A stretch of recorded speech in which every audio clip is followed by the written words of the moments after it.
Hello, everyone, and welcome to this episode of Ignition Time, where I'll give you key updates about what's going on in the country, the economy, as well as our money, as Memorial Day is right round the corner. Some key negotiations are now emerging between the White House and the Senate Republicans, and it is likely that the Senate Republicans will present today a $1 trillion infrastructure counter proposal. Yes, you heard that right, a $1 trillion infrastructure counter proposal.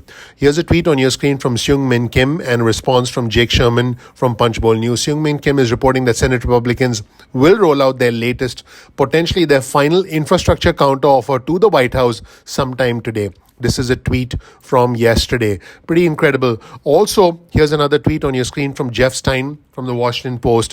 What will the White House do? As it seems likely that there'll be a $1 trillion bipartisan infrastructure deal that leaves out some of the things that the Democrats want, important things for the Democrats, including climate change. If they do indeed take that deal, will they be able to get climate change done later? Because this is a key issue for the Democrats. It's very clear that the Democrats are going to have to compromise on certain things. In fact, let's take a look at this article on your screen from the Washington Post, and you can see the headline, White House to face key decisions on climate and elder care if a bipartisan deal with the Republicans actually does emerge, because Senate Republicans have called for a $1 trillion infrastructure package as opposed to President Biden's proposal, which is in the $1.7 trillion range right now.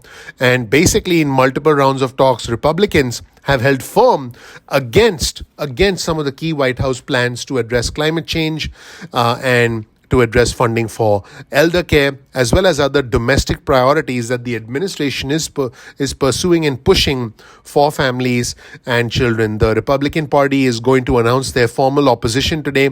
And as you probably know by now, the Republican lawmakers are led by Senator Shelley Moore Capito, who's a Republican from West Virginia. And they are expected to present President Biden with their latest counter offer sometime today. And again, this could be something in the $1 trillion range. We'll have more information, and I'll release that on our channel. But this is going to be focused on roads, bridges, pipes, and other forms of traditional infrastructure. This is indeed what is happening. And Senate Democrats, if they accept this bipartisan deal, would need to come back to try and push through their additional priorities. But a lot of Democrats are thinking, hey, let's just forget the Republicans and let's just try and do it alone. And let me know what you think should be done in the comments section below. Again, a skinny deal on infrastructure, which is what the Republicans are likely to present, is going to most likely leave out the White House's $400 billion plan on elder and disability care, which would aim to increase wages for millions of low-income workers and help older Americans at home. And Mitt Romney, the senator from Utah, said that the Republicans are also likely to leave out the Biden plan to build as many as 500,000 electric vehicle charging stations all over the country, because that is something that the Republicans are not getting behind.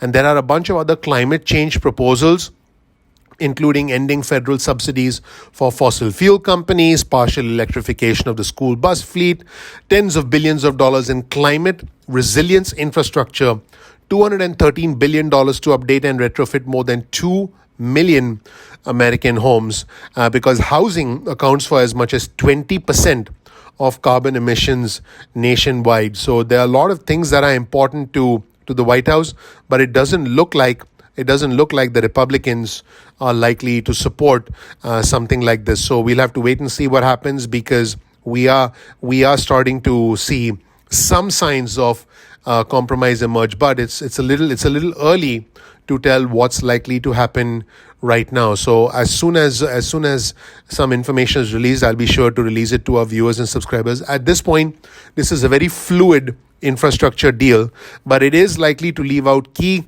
climate items such as all the fossil fuel subsidies and all the other things that I mentioned earlier. So the big question is, what is the White House going to do?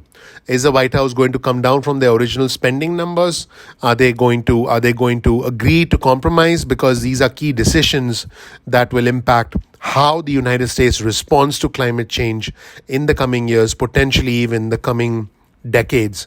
And Democrats are saying that they will take whatever important stuff like climate change and elder care that could be left out of the bipartisan package, and they will take it up in a follow-up reconciliation only Democrat package. So that does seem to be the most likely outcome. Remember, you heard it first here on Ignition Time. It's clear that the White House is going to have to compromise.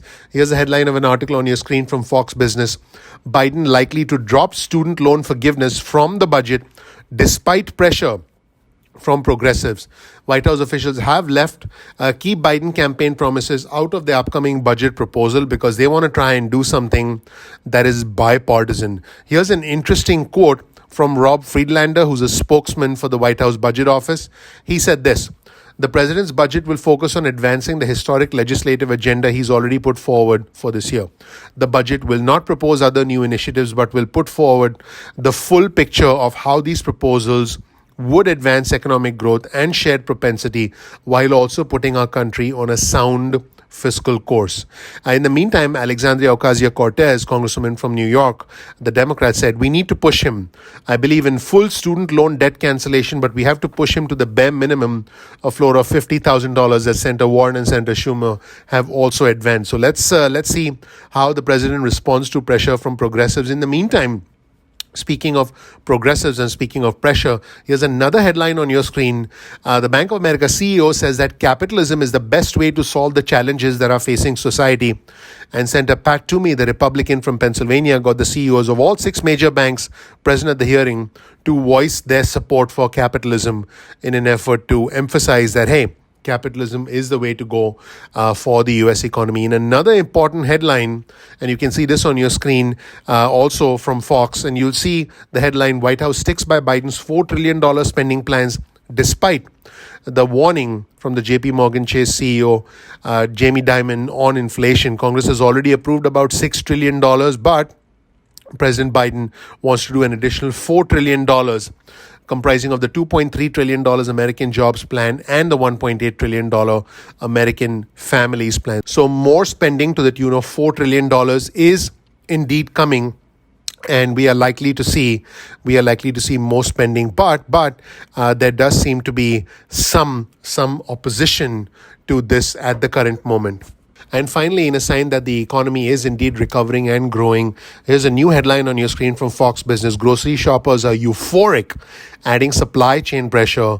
According to Stu Leonard's CEO, grocery stores are seeing higher costs and more unstable inventory because people are coming out and spending.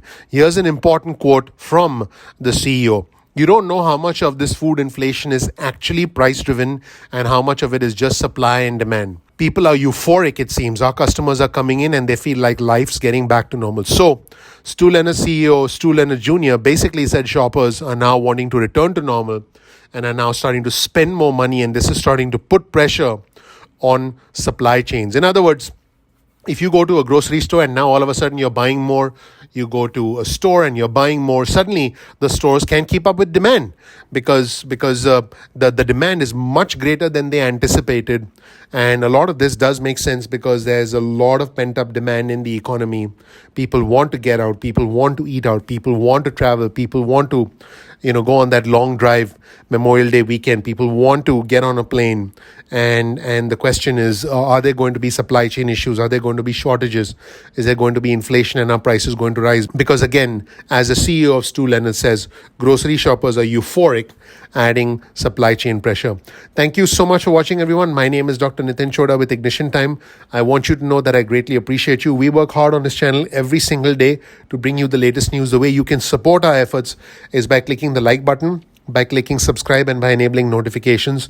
We appreciate you. Thank you so much. We're looking forward to seeing you in the next episode of Ignition Time. Don't forget to follow us on Twitter.